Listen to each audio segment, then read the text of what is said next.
Hello there and welcome. Today is going to be my very first commentary video on a Star Wars Shatterpoint uh, game or battle report. Uh, Things may look a little bit clunky, but hopefully they function.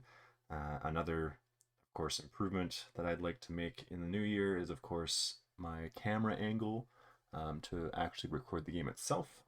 But hopefully, through through the help of gathering cards in some Google documents, I can keep this moving smoothly.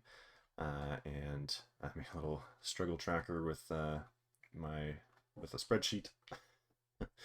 um, so hopefully I can show enough information to keep things clear. But yeah, welcome, and we'll see how this first one goes. I recorded 3 games during a 3-round Premiere event, and the fact that it's Premiere will be part of the reason that you may see some odd or not quite optimized lists, if you were like you would expect from a just a normal showdown.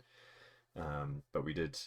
This was our first time in our area doing a premiere event, so people wanted to try out that format and how that works. So we'll get started. This game is against is this game is Chris versus Gord, who you may have seen in my Imperial Assault videos. Gord is on the right, Chris is on the left, and Chris's list is the Darth Vader Padme list, which you can see in the top left. So he's got Rex and the ARF troopers with Vader, as well as basically just the normal Padme box, Sabe, and the Handmaidens with Padme. Now, Gord has a little bit of a different list.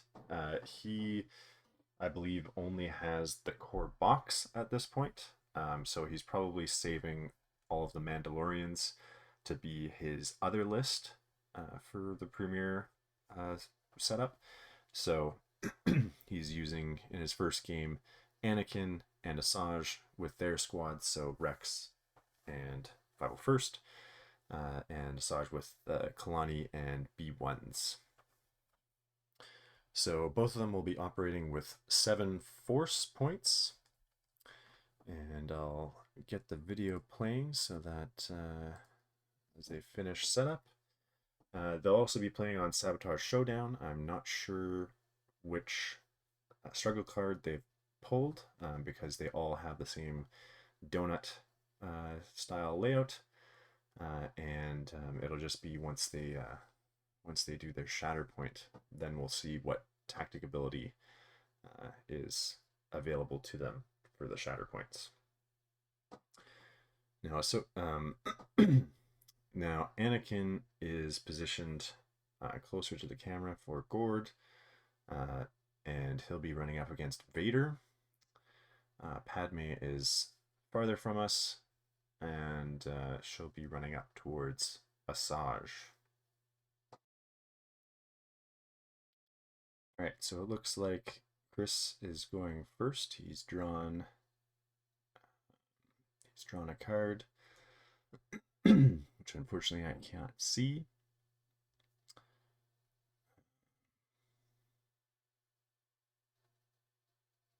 And but he's paying a force to reserve them, so we'll find out who that was later, I guess.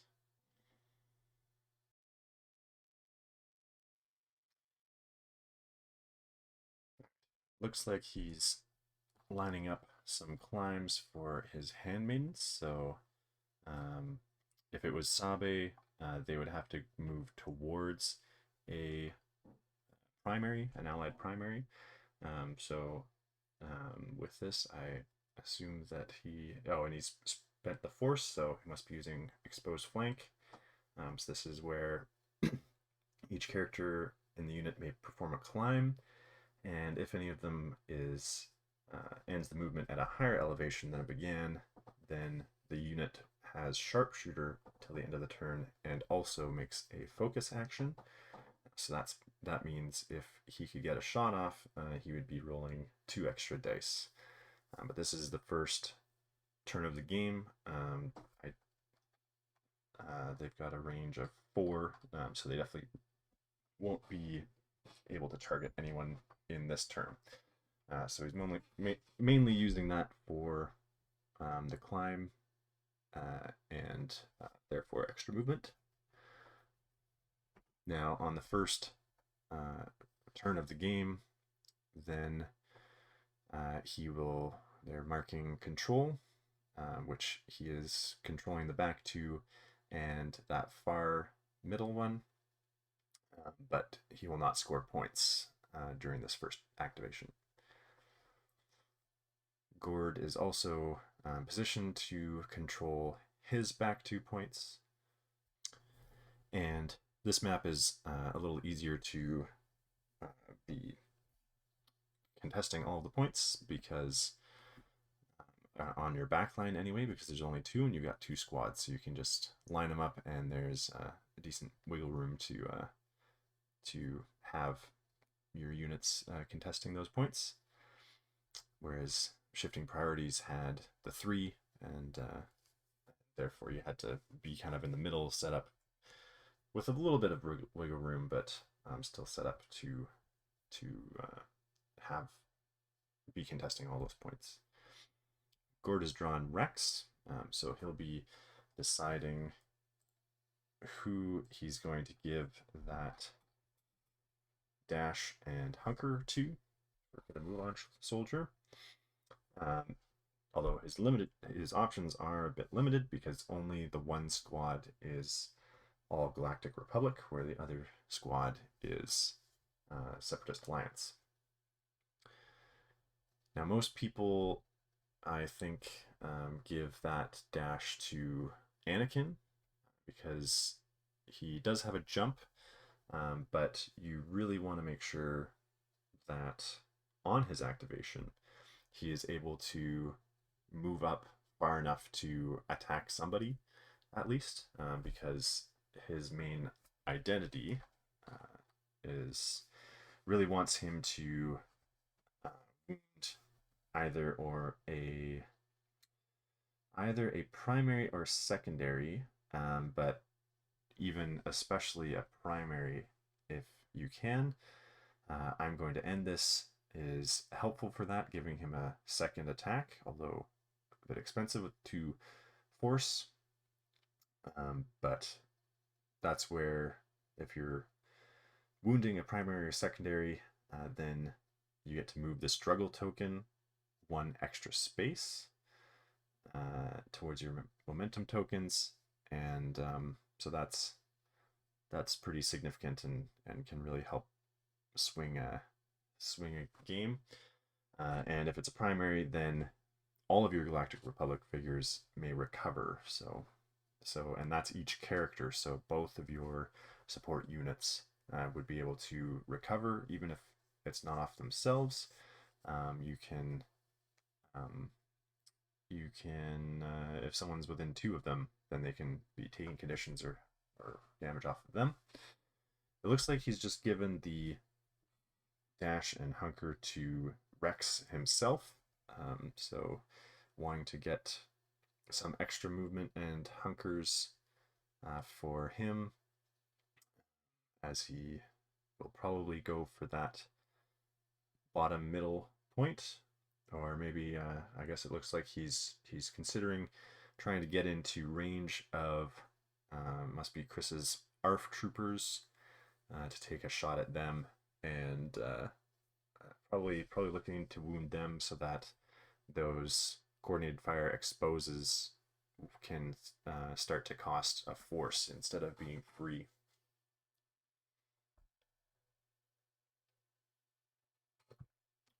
So he's taking his move action to advance,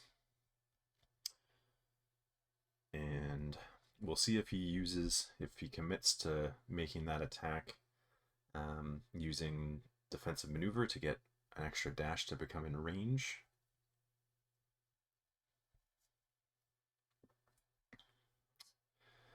Looks like he's getting another hunker, so but they're doing control, so maybe that was just a take cover action. So that's where you probably could have get a move on soldier to someone else, because he could have used defensive maneuver on himself to get exactly where he is. But this is your primaries in both these squads are very force hungry, with both of them having a jump or two they could do with Asajj, and abilities that cost 2 force. So Asajj has the force push, Anakin has I'm going to end this. So he's probably, I guess, trying to save his force for that. Now Chris is drawn, and he's going to do a move action. That is with Vader. So Vader is about to come up and smack Rex. He spent a force, so that would actually be Vader's Fury, which gives him an advance.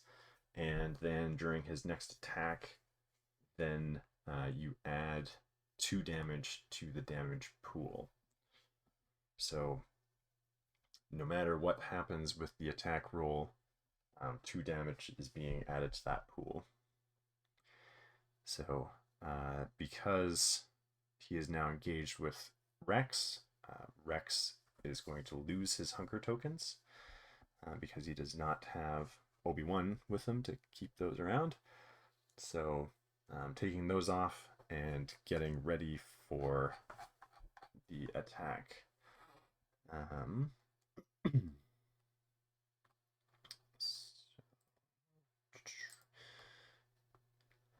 Yeah, so I believe Chris is also having Vader take 2 damage to get 3 extra dice, because he's rolled 10 dice. So let's see here. So he must be on his Dark Rage side as well. I'm seeing 3 crits. It looks like he blocked all the hits, so those 3 crits will either get him 5 damage strain or 4 damage to shoves.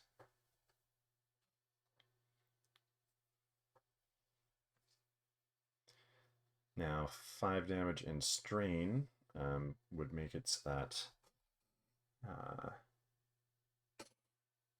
oh yes, and oh, that's right, he's got the +2 from his attack as well, so it looks like he's going to do the 2 shoves and 6 damage because of those 2 from the Vader's Fury ability.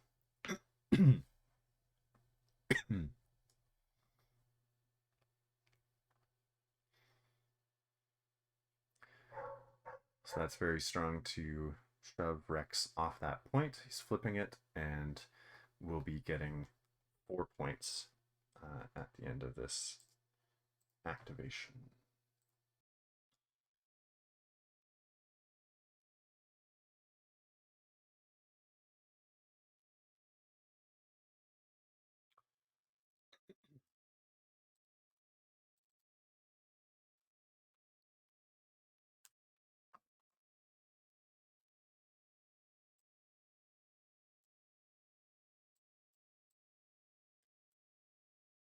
All right, so it looks like the B1 is moving forward. I'm not sure if that's we'll see if that's a Kalani dash or if that was a full advance.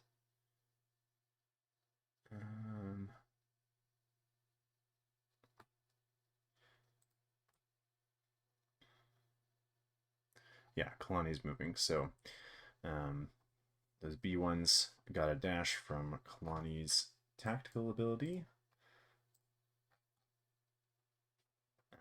Roger, Roger. So all the battle droid supporting characters within 4 get a dash. Now, it's easier to do when they're all in just the one squad, the same squad as Kalani. Seems to be looking at whether the B1 is in range 5 of the handmaidens over there, setting up for getting ready for some attacks.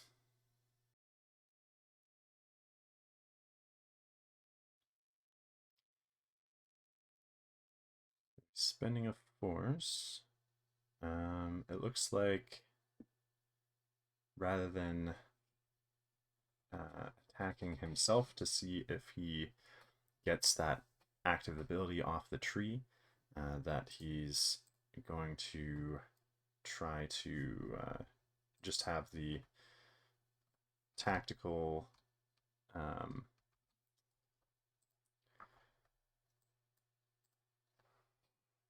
network to have the B1 dash, and we'll see if he does the 5 dice. Yeah, he's going to do the 5 dice attack, +1 from Kalani's target concentrate all firepower. B1s.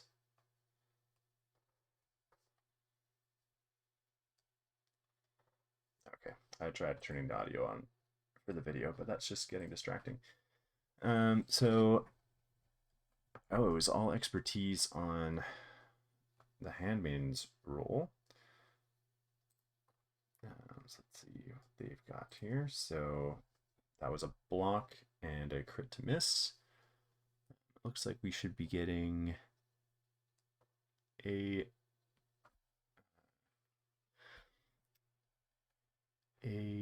strike through because they didn't roll any crits. So that will probably be just the 1 damage. Yep. So just 1 damage on that. And the B1 is contesting. We'll see. It looks like he's now lining up for the Kalani shot.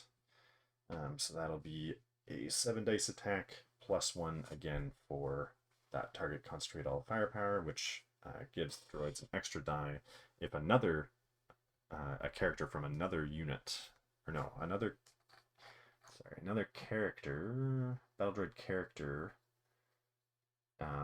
is it within 4. So maybe that's why he wanted to move up the B1 first, so that they would both be within 4. Oh, it looks like he's deciding against the attack there. So he'd rather just move and get into range. It may have been I'm gonna take a guess that he maybe gave Kalani a dash from his tactic ability, even though that's supposed to be for the battle droid supporting characters only. But that will, if I think there's a handmaiden, yeah, up on the tower. So having 2 for Gord versus 1. Oh no, he is doing an attack. All right, so we're not quite done that yet.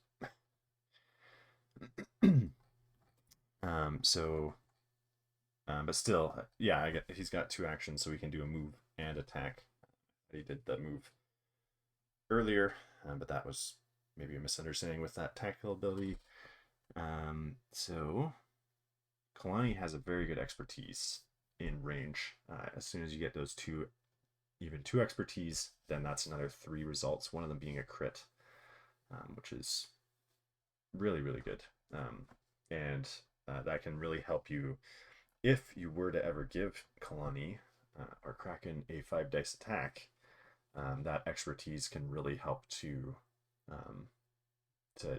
make that actually a decent attack, as long as you get those 2 expertise. So it looks like the handmaidens will be blocking all the strikes, and I'm seeing 2 crits, so that's probably 3 damage, and they're, I think, resolving the shove right now, and so that will be flipped to Gord's side. He'll get 3 points for that. So, that'll take us back to the 1 on Chris's side, which will then gain a momentum for Gord, because he didn't pull it past the 0.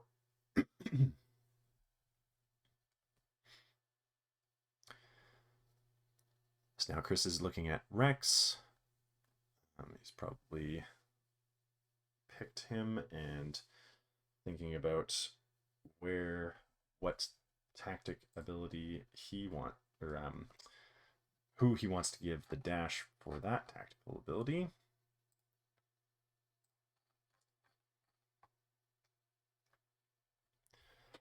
Okay,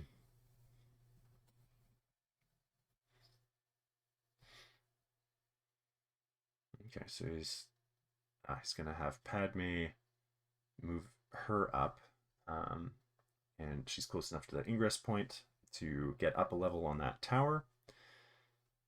So she'll be underneath the his back point.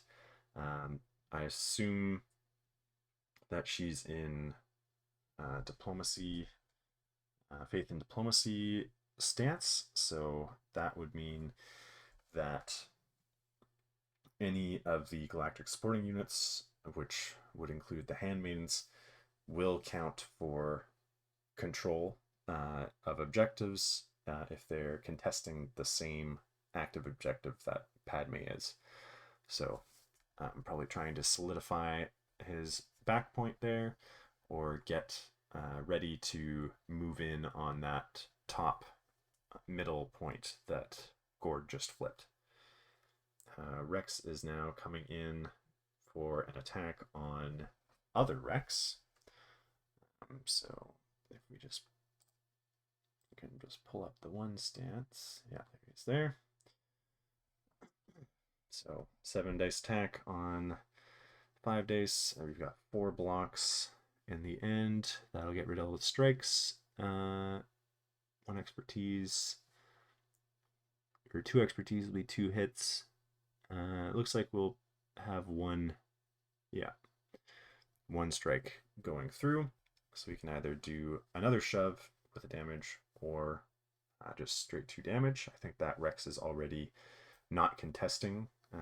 Chris already has it, so could probably just do the 2 damage.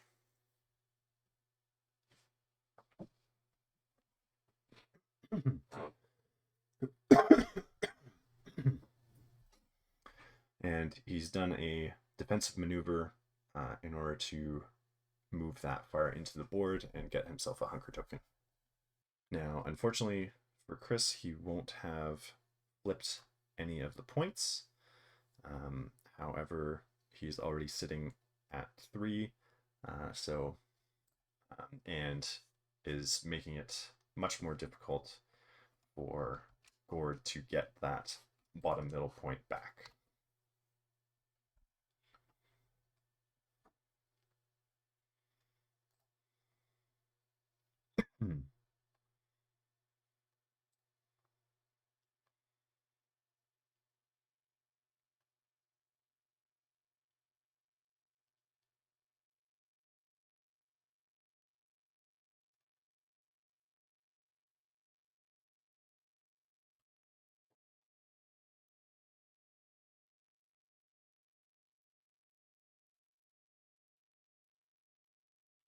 Alright, so Gord has pulled Asajj, so he's getting ready to figure out how far he wants to move with her, and maybe the order of if he wants to be taking jumps or not. He has the droids are very much not force hungry. They he did use the one force for the active ability, which he didn't end up setting off from his tree anyway, even though he had done the ability first. So that worked out in the end. And oh, it looks like he's using Ahsoka's model and card to. Oh, does he actually? Is it actually Ahsoka with the droids? All right. Well, hold up a second then. I guess I gotta switch that. Okay. So, Ahsoka can use force speed, which I think he did. He'll use another move action now to get up to that top middle point. And that's an interesting switch for him with the in the Premiere list building space. And does make some sense because Ahsoka is another Galactic Republic figure, so that gives a little more flexibility to this list with Rex's tactic ability. The droids don't need Asajj. Asajj does benefit from them being a Separatist alliance slightly, and does benefit from the fact that they don't use much force. However, as I said earlier, Anakin is going to be the one soaking up a lot of the force points in this list. And that also means that Asajj is with Maul in his other list, and Maul can help with the force economy of that other list. Oh, I lost my struggle tracker. Oh, there we go. So, we're looking at Anakin now. I wonder if it's Asajj or is Ahsoka close enough to get an attack off? Maybe not.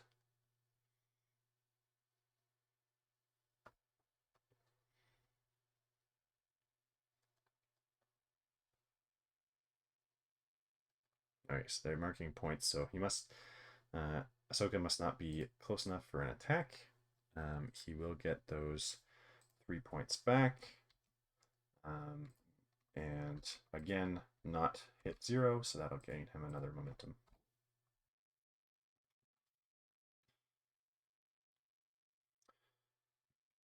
Right, so yeah, Chris is looking at Padme here. So that must have been who he drew. He's moving.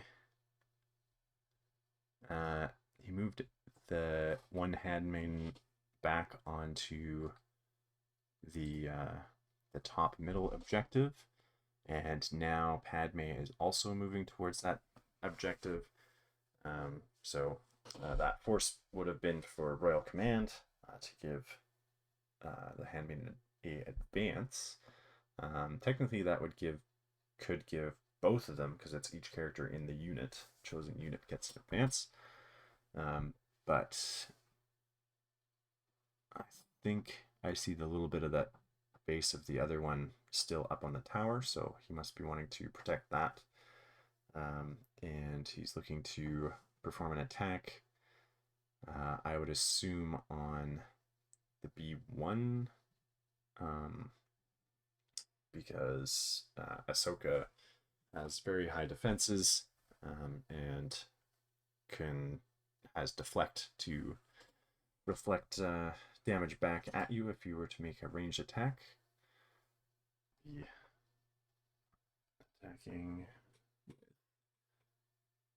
10 dice. So we must have done a focus action in there. Maybe Maybe he just used the Royal Command advance. Or no, when I know it is. Where is it? She does when she makes a focus action, she gets a dash. So he would have used that to get her to move there. So did a focus action before the attack, so that adds 3 dice because of sharpshooter. We're in our aggressive negotiations side, so it looks like we're attacking B1s. B1s have horrible defenses and expertise. I think with the 1 expertise, they are getting 0 blocks. Yep.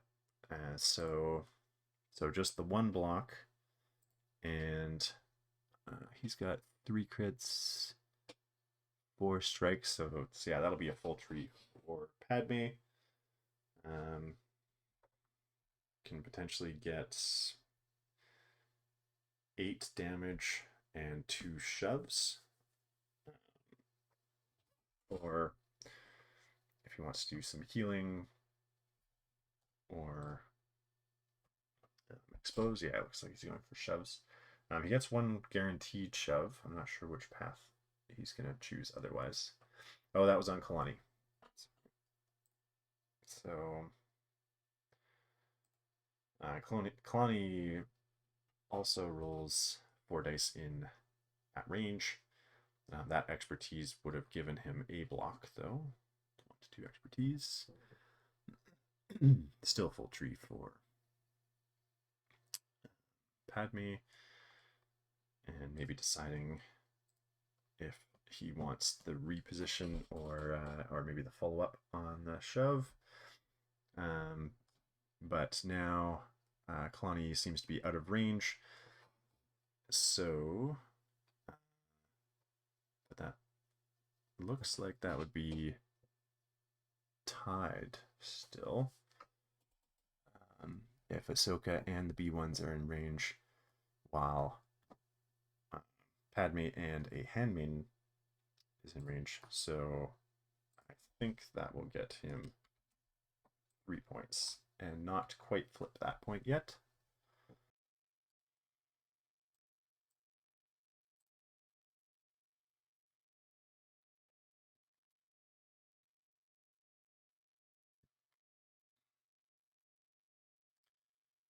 We've now pulled Kalani.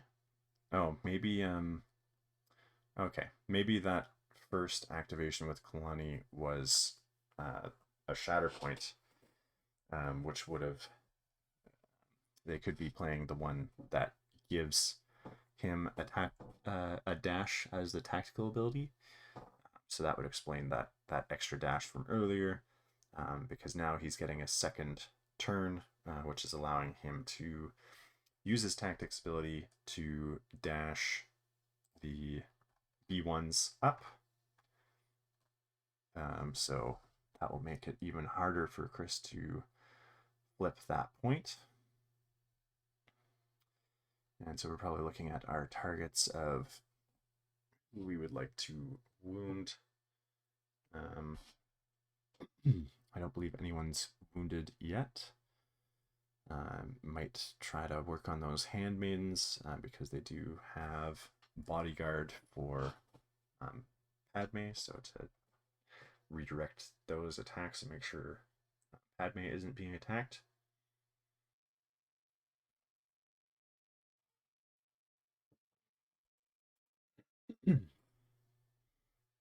Yeah, Kalani is going to attack the handmaiden.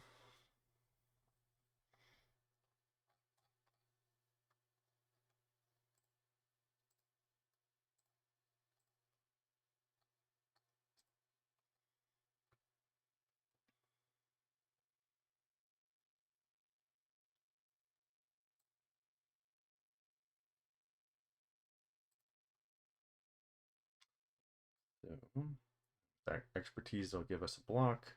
So there'll be 2 blocks there. Not looking like a great roll for It's a 5 dice attack. Unless there's some dice hiding.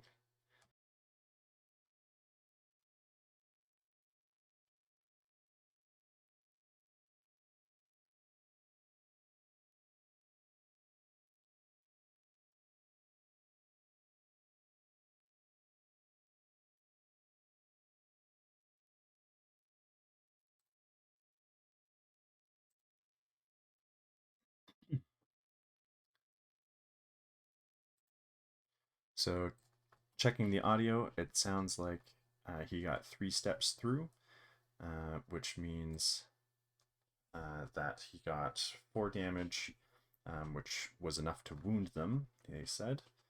And shove, and he'll get to do his active ability for free.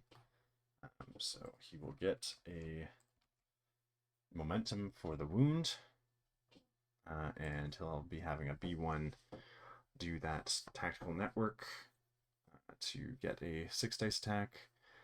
I assume that'll now be on Padme, who got 3 expertise. So 3 expertise for Padme. In either stance, that'll either be 2 blocks and a recover, or a block and 2 recovers.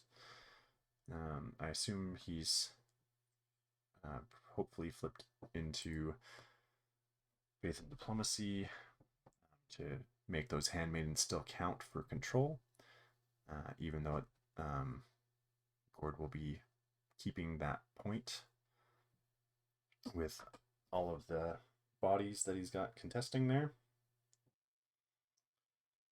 Yeah, so that'll be 3 points again, continuing this cycle and getting him another momentum for not hitting or crossing 0.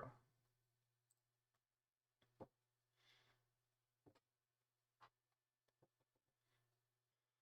right, so it looks like we have pulled Sabe with Chris has pulled Sabe,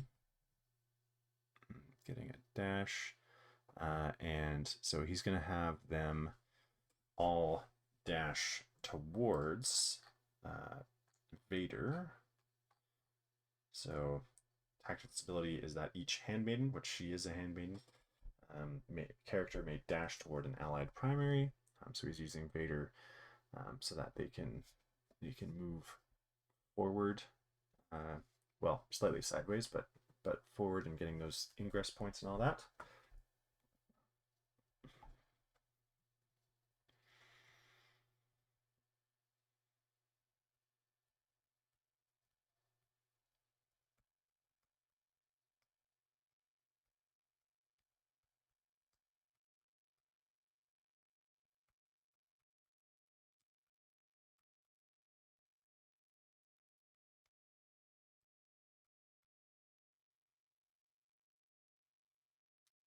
He's used a force point, so that'll be for exposed flank.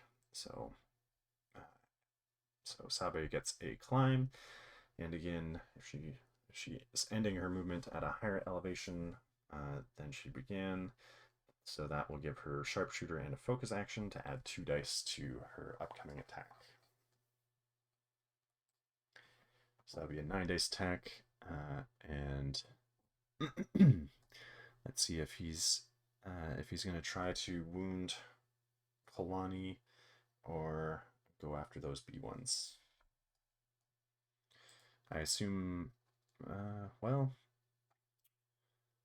he may be wanting to attack the one of the B1s in order to shove them off that point, because I don't think we'll be doing enough damage to wound Kalani, who I don't think is close enough to contest that point. He's kind of sitting on the back point instead.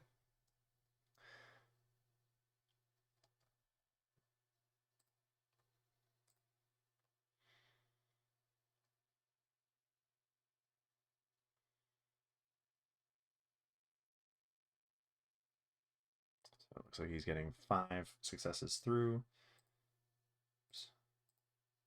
So that will be a full tree. So he's got a few options there. Can have up to 3 shoves, 5 damage, pin and disarm, which would really really hinder any upcoming movement or attacks from them. You could go down the middle path and get 6 damage, still the 1 shove, strain, and jump, which would allow him to get down onto that point and get 3 bodies on the point against Gord's 2 after the shove, or throw a reposition in there. But I don't think. I mean, he might need the distance, but the jump might also be enough to get there. We'll see.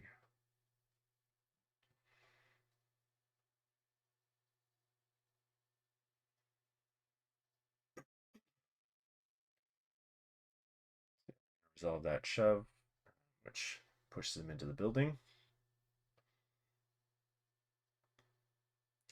Now, is Sabe going to follow up? And then,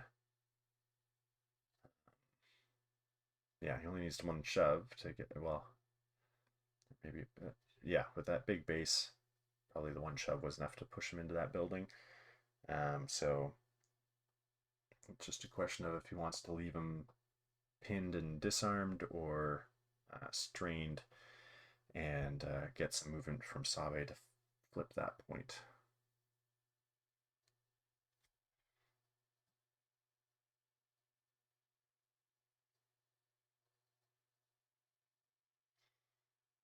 Yeah, he's going to jump him down, jump her down. So that would have been the middle track there. And I believe that will flip that point, so that would get 4. Well, if Padme is in her faith and diplomacy stance. Let's check the audio for a second. Okay, so that was actually a move action in order to get down there. So it sounds like he didn't take that back. He must have started in faith and diplomacy and had to switch into, or decided to switch into aggressive negotiations for Padme's activation. So it sounds like they're still tied 2-2 for that point. He was hoping to get the wound on the B1s.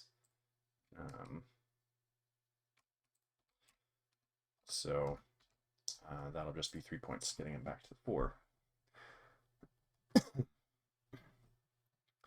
And it looks like Gord has picked the 501st. So he can maybe think about getting that bottom middle point, unless he is being tempted to wound somebody. Now the 501st, of course, also have a defensive maneuver, and they have coordinated fire, which hasn't been a part of this game yet. Both the clone supports haven't moved into the action, but that's about to change. He's using a defensive maneuver. Yeah, he wants to, I guess he's looking at Vader and going, no thank you, I'll go the other way. I'm just going to leave Vader alone. So moving those 501st over to the top side of the board, which he still has that point. I would be tempted to, even though Vader's there, go and take some shots at Rex, at least. And do they have any shoves? Yeah, they have a shove on step 3, because yeah, Rex is still contesting over there. I mean, it's a long shot with those 501st actually getting 3 in the tree, because their expertise is just so terrible. But you're not going to really flip anything on the top. You've got enough people, like all four of your bodies are from the other squad are close. But I guess he's going to solidify that back point as well by moving them there, and he's getting them in range to shoot at Sabe. Now Sabe has self cover because she gives any primary or secondary, allied primary or secondary within 2 of her cover 1. So she's a secondary and allied to herself, so she gets cover. So that'll add a dice to her defense. So she should be doing 6 defense dice.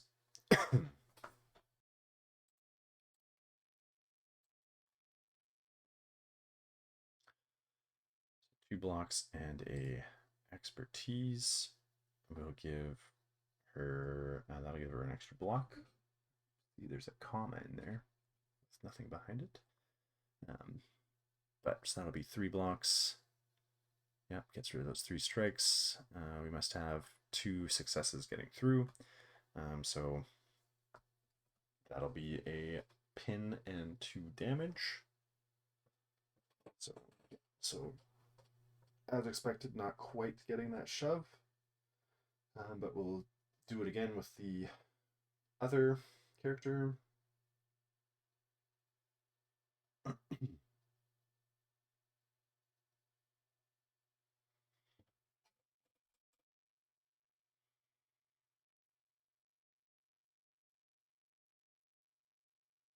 Expertise becomes a hit.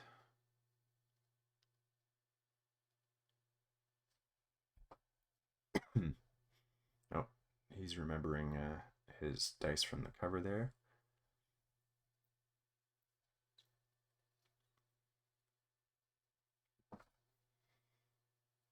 So I'm not sure if anything's getting through there.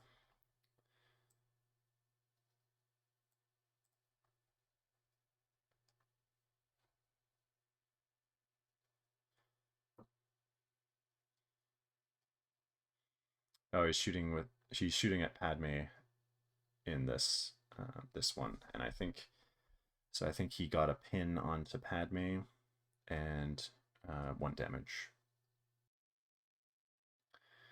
So again, just continuing the cycle, getting 3 points and a momentum for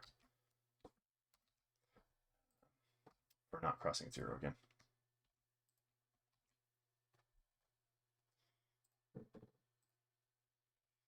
So the struggle cube is currently closer to Gord's side. However, if we just continue this cycle and he can't push past on another point, you know, the momentum doesn't go on to 0. It doesn't. It'll only he'll get 2 more momentum. Excuse me. And that's it. So he really needs to be able to make a move. But if he can stall things enough, I guess, then he can have kind of wait until Anakin goes. And I mean, Anakin trying to wound Vader, I mean, it's possible. Vader has some decent defense, but it'd be risky.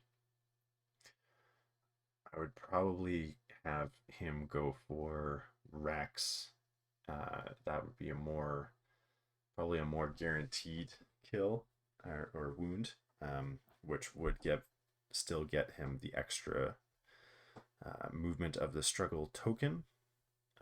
It wouldn't get heals for all of his Galactic Republic characters, but he really needs to be getting that struggle tracker moving further. Chris is going to go with his ARF troopers, and so he's having them move One of them just making sure that Gord can't come and grab that back point, but the other is moving in probably to start being able um, to use that coordinated fire, expose. Oh, it looks like he is going to send the other one in too with the move. So he's either looking to get that coordinated fire expose. He might be. I think he also was hoping earlier to wound the B1s, so he may be working on that. They should get the pin shove through, so maybe he can shove them off that point as well. And yeah, this also sets him up a little bit for struggle 2. I'm not sure that you quite go start setting up for that yet, because I mean he really needs to flip another objective in order to solidify this struggle. It's really just kind of going flopping back and forth. but yeah, I think more the goal is to wound the B1, push them off, and be able to flip that top point. So yeah, he's getting the shove on the B1 there. And we'll have thrown a pin as well. And he did get the wound there. So that will get him a momentum, which is helpful as well. And Ahsoka is now the lonely figure trying to keep that point for Gord. And I believe Chris has Sabe and Padme on that point now. So that should flip that so that he gets 4 points. Now he does get a second attack with the Arfs, so maybe throwing this one into Kalani.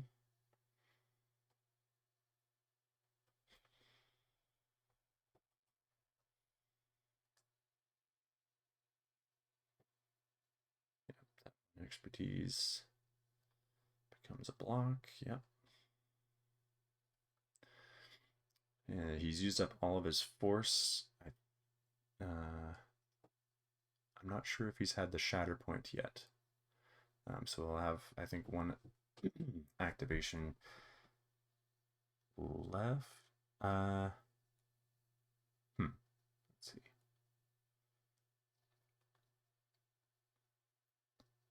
Oh, he's doing a shot on Rex to push him further out of the game here into those crates. Oh yeah, the B1s haven't gone. That's the thing with these separatists, the droids. They look like they've had an activation already. They've moved up. They've done a couple attacks. They're wounded now. Although that may be, I think he's just flipped that to being injured. And now they get to do their actual activation, even though they've done an activation worth of stuff already in this game. And that's because Kalani, of course, has gone twice.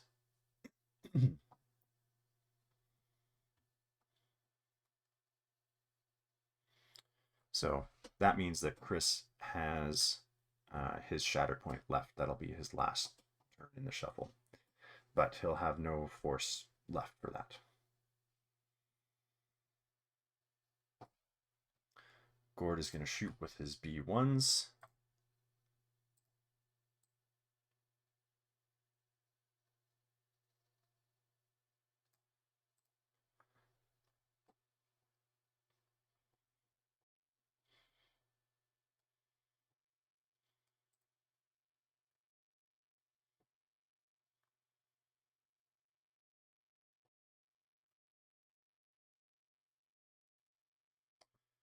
So the B1s were disarmed, so we got no expertise on this.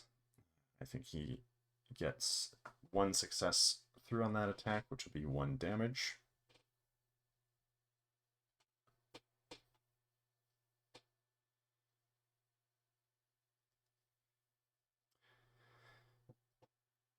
Four natural blocks there.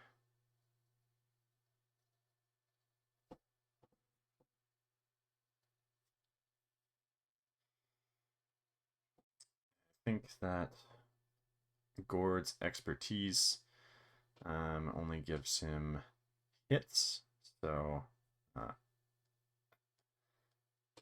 I think that's going to, yeah, so that's going to all be, oh, okay, not seeing all the dice there, so so he must have gotten some more hits off there. He's getting 2 down the tree, so that'll be at 2 damage and a reposition. So that'll get the 1B1 back onto the point. I think that he's I mean, unless he did a focus action, but he may still have an action left in order to move the second one on there. And I believe Padme will still be sitting in his aggressive negotiations, which would mean that the handmaiden is not counting, and therefore Gord will win the point with 3 against 2.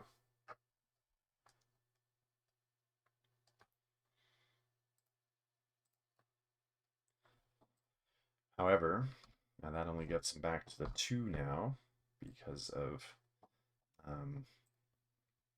Chris's move there earlier.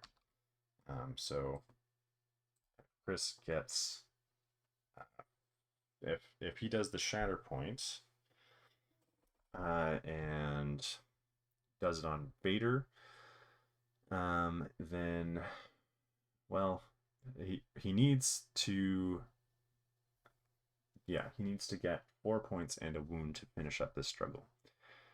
What he could do with that is move Vader in such a way that he is able to contest that back point, because Anakin is not close enough to contest that back point on the right. So he's doing a dash and an advance. He's going to attack Anakin. See, what I would do, unless Rex is already wounded, but I don't think he is. No, I think he's like 1 away. So if he could get a wound and that back point, then that would finish this struggle. But I guess he doesn't want to waste Vader's strong attack against Rex. So he's going to go back and attack Anakin instead. I mean, it's possible for him to wound. He's not getting the exposed from the ARFs, but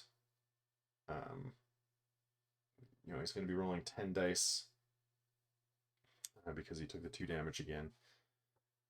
So we'll see how many he can get through. I would have started Anakin on his Gemso side, because you don't expect to be attacked before you activate. So that would mean that he could do his activation, do his attacks in Gemso, and then flip to Form Shen to be the more defensive side. Or if he decides to, he could, if he wants to shoves, then he could flip into Form Shen before the attack, but still be left in his defensive side after he activates.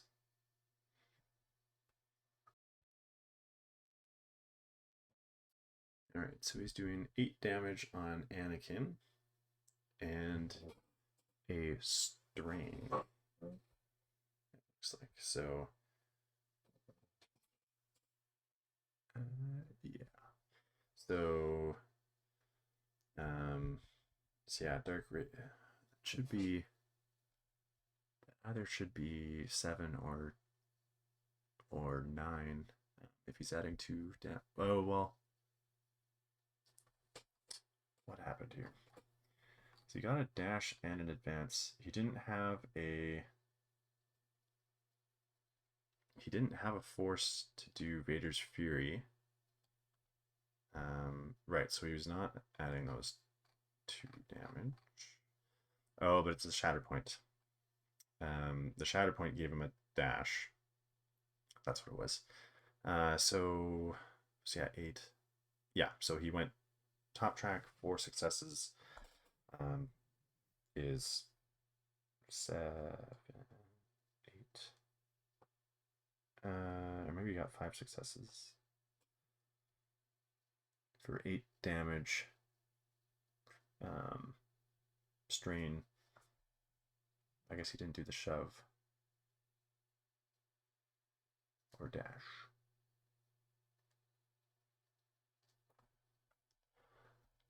But now it will be. So you got 4 points there. Oh, he has gotten that struggle, I guess.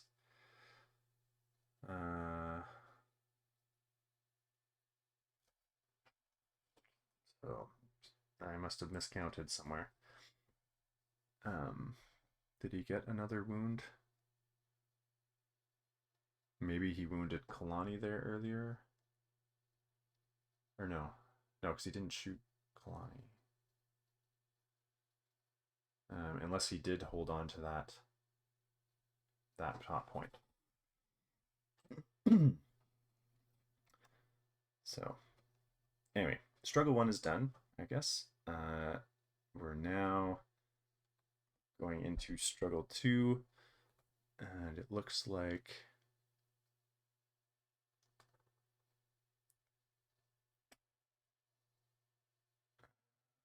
okay, so it's the one that is not the middle, not the center objective active. Gord will have gotten to choose which side which is active. I'll show that in post, which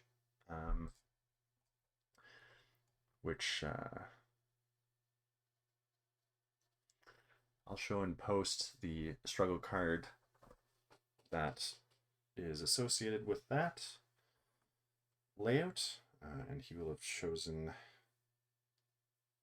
the side that is beneficial to him. He knows that Anakin is about to go, so that's probably why he's leaving the objective with Vader, even though Vader's sitting there. He's making that one active, but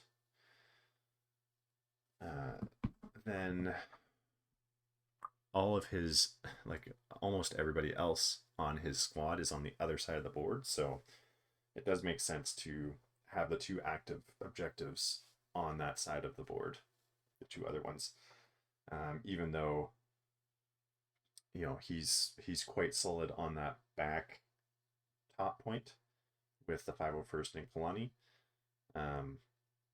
so he would guarantee that one. Yeah, and of course the one that Vader's sitting on is priority. But yeah, so he'll be aiming to flip that with Anakin. In this case, I mean, Anakin is tempted to wound Vader. Or I should say, I pulled up that they're jamming our comms is the mission. So that means that when someone activates with the Shatterpoint, their tactic ability will be to remove 2 damage or a condition from their self. So Anakin is already engaged with Vader. It looks like he's going to attack Vader, of course, because that point is priority.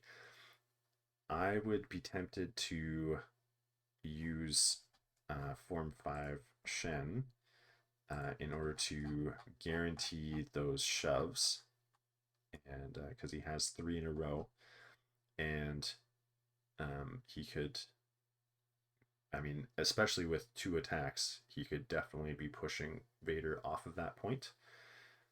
If he wounds Vader, then Vader will get to do the Revenge of the Sith, which would, or the Sith Lord Strikes Back,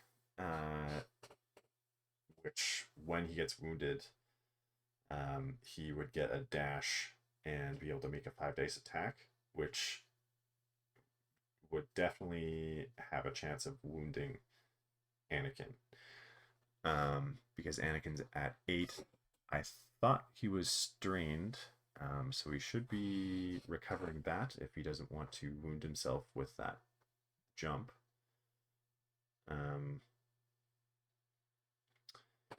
But being three away from being wounded, then he's not going to get that point if he gets wounded in Vader's strike back.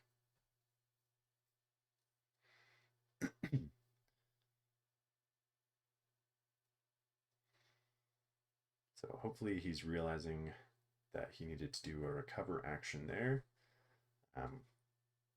which he doesn't need the move, so that's not too terrible for his activation. So yeah, I think he just recovered that kind of retroactively there. Vader rolling expertise, which will get him some blocks.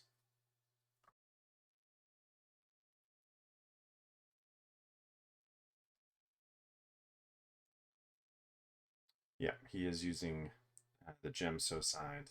He getting 2 successes, so that'll give him 2 shoves on Vader, as well as 4 damage.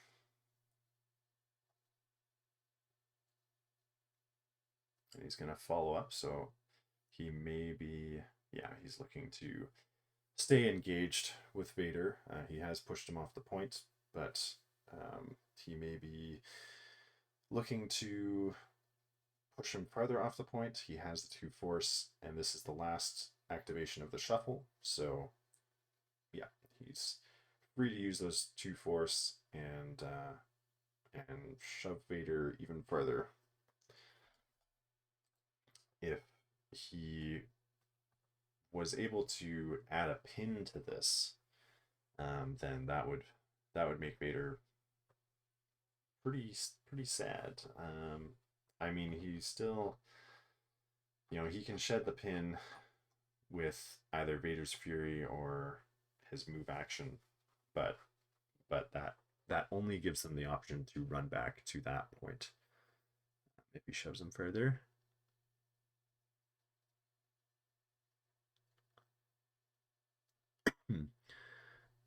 So now he's, oh yes, so that's the other thing is, this is the wrong one. Vader has riposte, which is basically the melee version of deflect. So because he's not wounded, that is free for when Gord rolled a miss there, then in that attack, then Vader could do riposte, and Anakin suffered 2 damage. Now, luckily, you can only use that once per turn, so he isn't at risk. He isn't at risk of having a second riposte wound him, but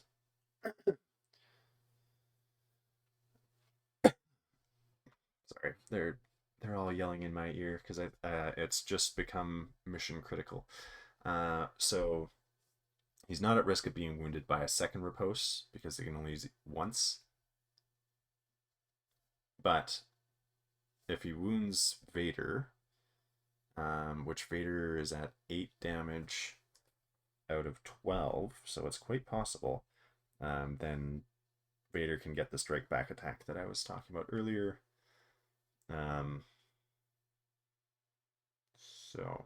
So yeah, he's not going to do that second attack. Even though you can stop, like he could stop just on success 1, give him another shove and 2 damage. And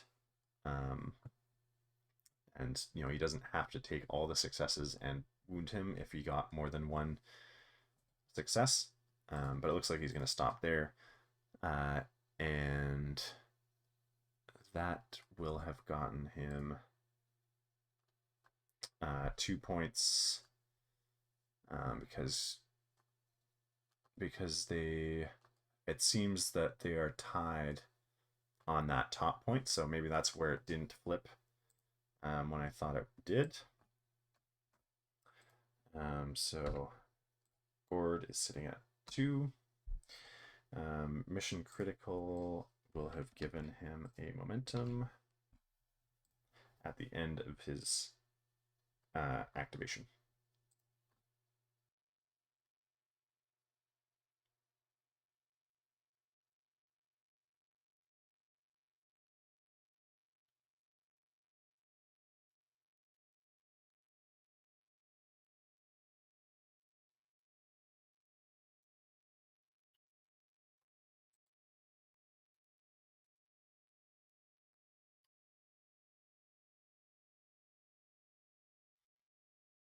So Chris has pulled Sabe,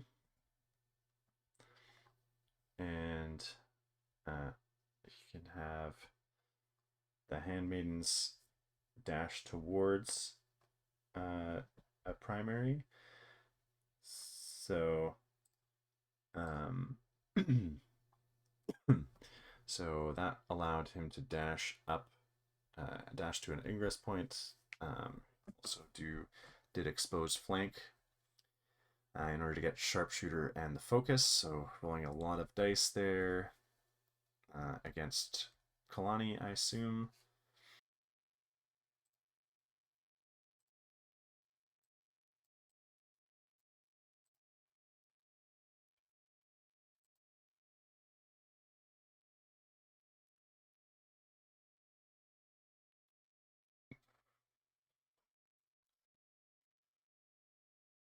So, I guess so. He did, yeah.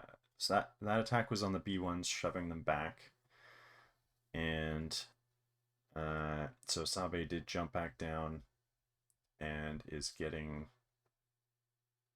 They're getting 3.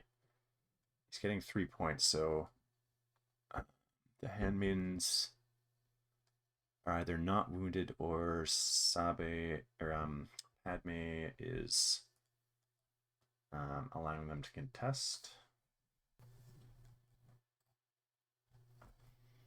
So yeah, he's going to perform a defensive maneuver with 501st, aiming to, well, let's see, he may be aiming to flip that top middle point that they've been fighting over all game, or he's looking to take an ingress point and contest that top left objective. That is the priority objective again.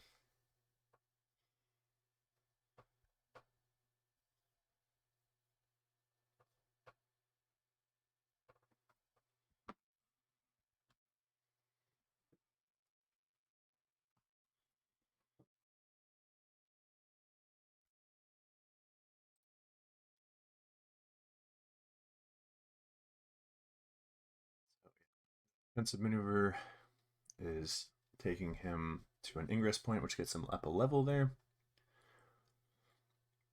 Probably looking to use a climb to get up to the top level to contest that back objective.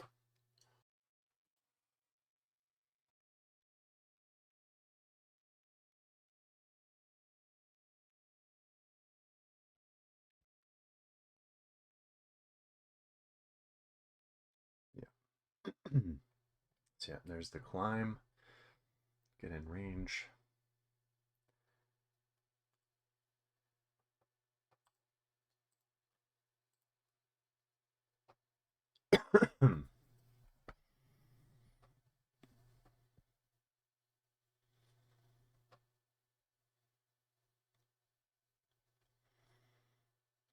So if he decides to make an attack, it will be melee attacks, which is not ideal for the 501st, but they're guaranteed already to be getting flipping that point. So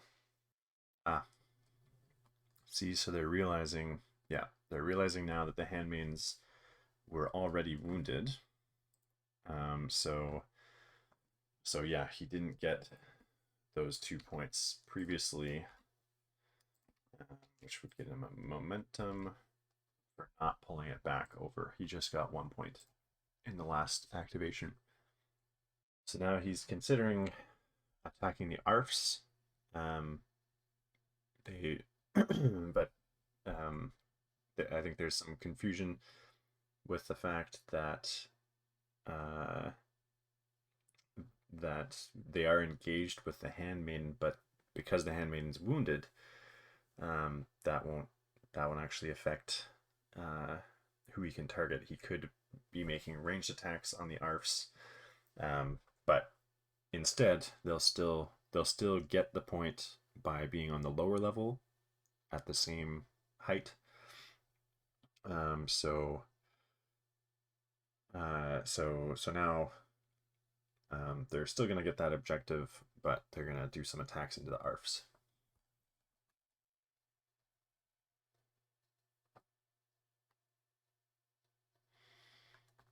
Right, so one of them will still be a ranged attack because now it could have been an advance instead of a climb. So yeah, we're gonna do that attack.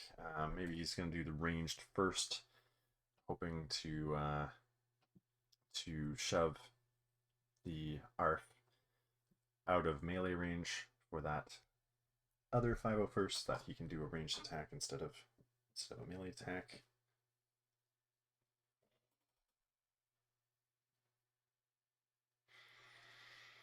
Oh yes, they're engaged, so they lose their hunker. And I think he only got 1 success through, so just a pin, as is typical for 501st.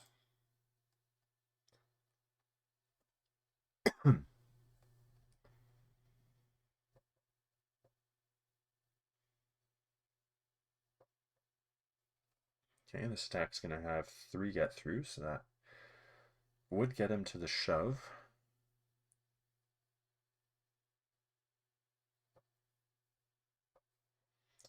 And pin will be a damage this time, so that'll be 3 damage. And he can either choose to shove or strain them.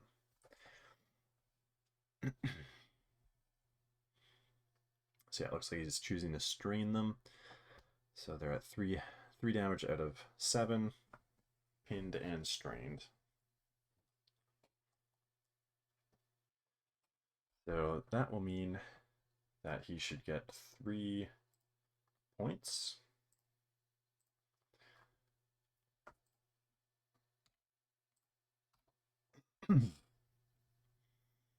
So now Chris is going to roll for priority. It's the back point that Anakin is sitting on, so that may be maybe a little difficult to get unless he ends up revealing Vader. But it is the handmaidens. The handmaidens are wounded, so it would be useful to have them unwounded or injured. And he could potentially, well, yeah, he could use that to solidify the point that he has at the top middle, and also gain the point that Gord just flipped, or Gord just got.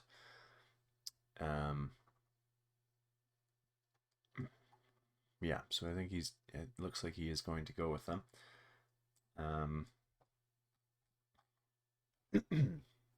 So so yeah, then he at least he gets 2 points instead of not instead of three, potentially if he flipped that priority objective, but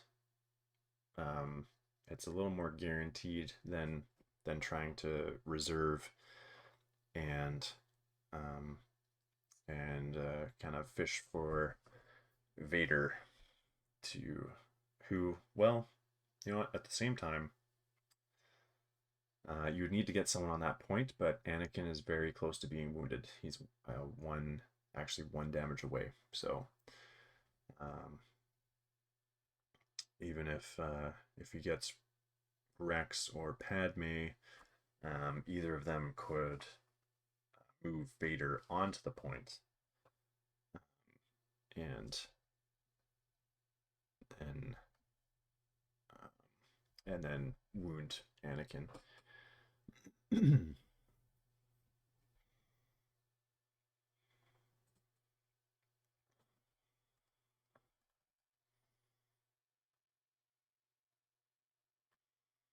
So we got a couple of crits. We got a couple of crits on that roll.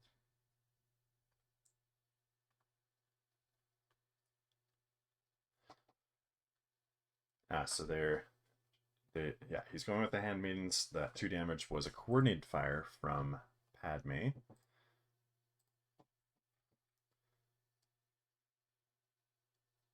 So it looks like he got 3 through the tree because he's getting a disarm, 4 damage and a heal. Padme's coordinated fire of 2 damage is for allied handmaidens if the target is within 5.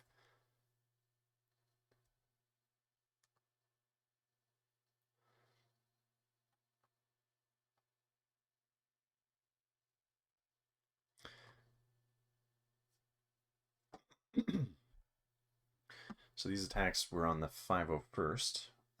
They've now lost their hunker as well because of being engaged with the ARFs. On the second attack, they can use a different coordinated fire. So this time they're going to use the expose from the ARFs on the 501st, and he's definitely looking to wound them. So he only got the 1 crit through, so that was just 1 damage. So not enough to wound, but they're pretty close, and he's already flipping those points anyway. So that means he gets the safe 2, and he's going to be getting a momentum for not pulling struggle tracker or the struggle token over the 0 mark.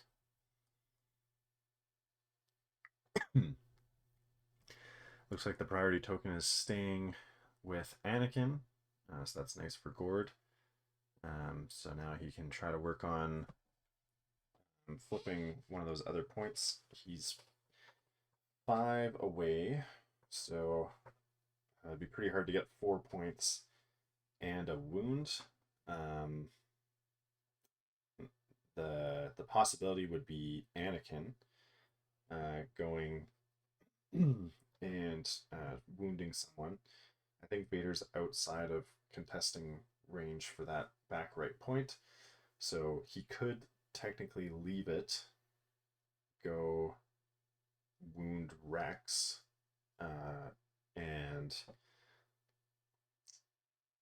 but that wouldn't help him flip another point. So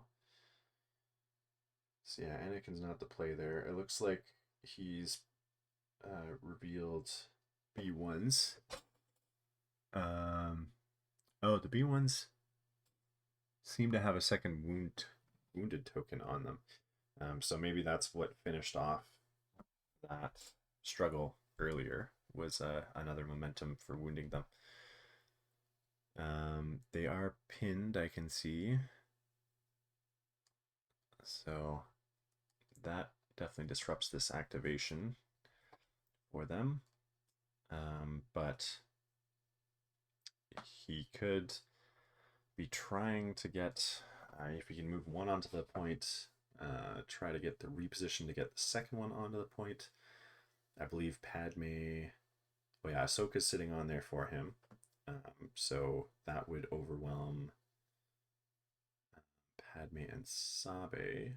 But I think there's a handmaiden there as well. So I think the best he can do is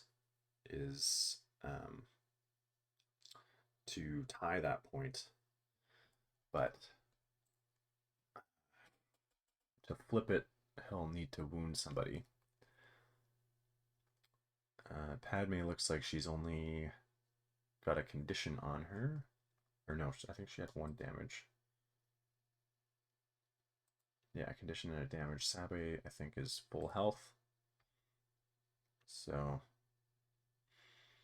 not great options.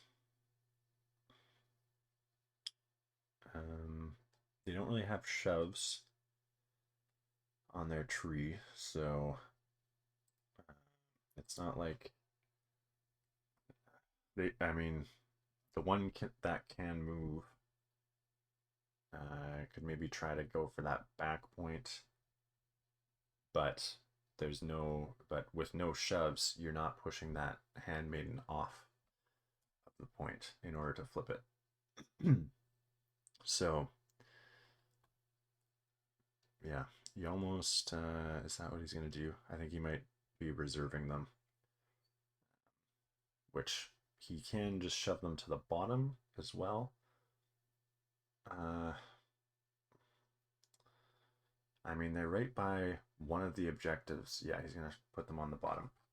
So that's with well, I guess I'm in charge now. So when the unit card would be placed in reserve, you may put it on the bottom of the order deck instead, which is what he's decided to do. And I mean, they've been wounded twice, it looks like. So yeah, if their next activation would be their last, even though it would be nice to get them flipped up so that they can contest and help to overwhelm that point. But if you're only tying that point, then that's not going to help you much. It looks like he's picked Anakin, and as I said before, he can safely leave that back point without it being flipped because Vader is not contesting. But he doesn't actually have enough movement. I mean, unless he stays in Form 5 Shen, hoping for a reposition.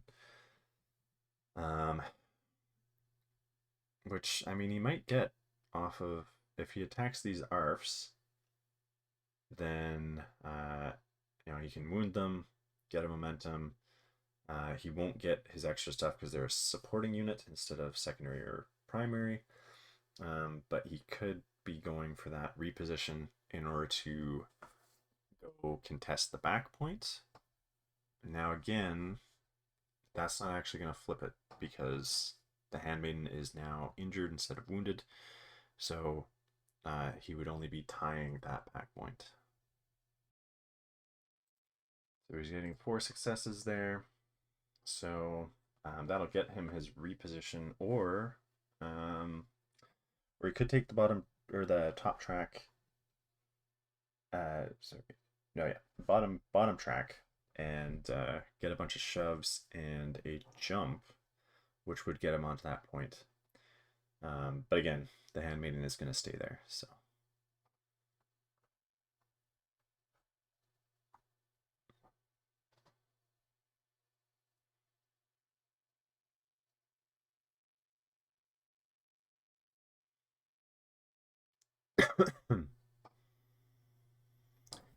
Yep, so that's wounding the ARFs. So that will get him a momentum.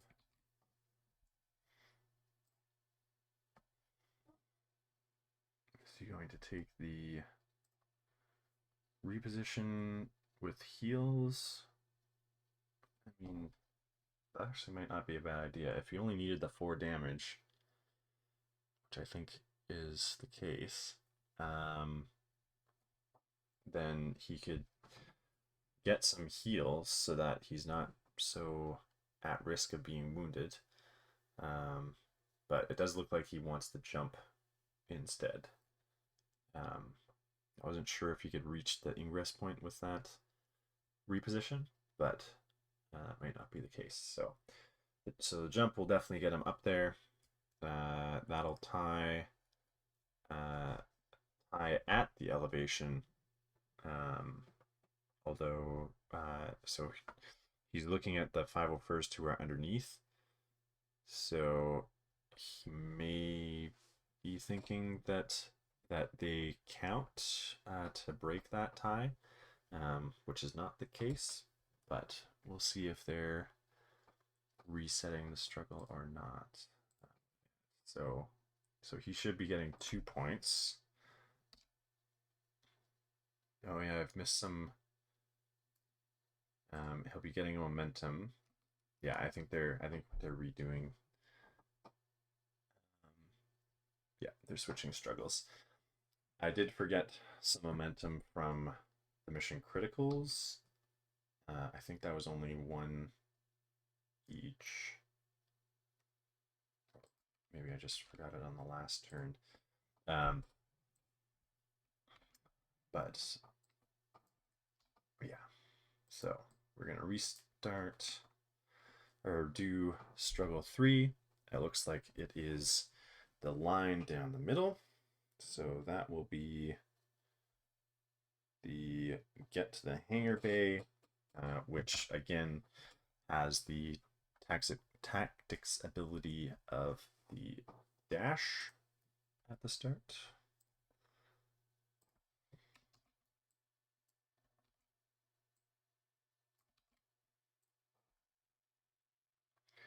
So lucky roll for Chris. He's got the priority token near Rex, or where Rex is still contesting. So that is very handy for him. The ARFs, well, the ARFs are wounded now, but the 501st are not contesting that middle point. So that one's kind of open for business.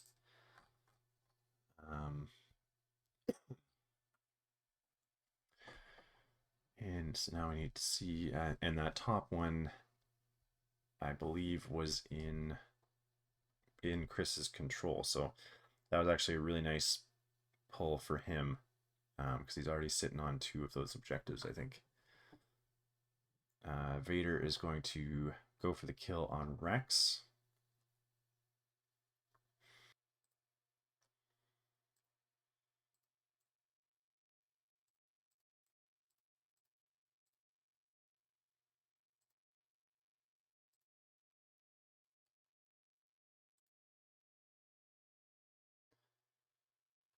That will wound Rex. He'll move back to solidify that priority point. And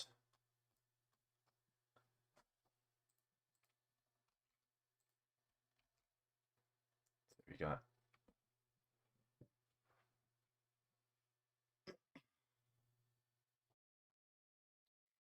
and this will be the last activation. He's gotten the 2 points.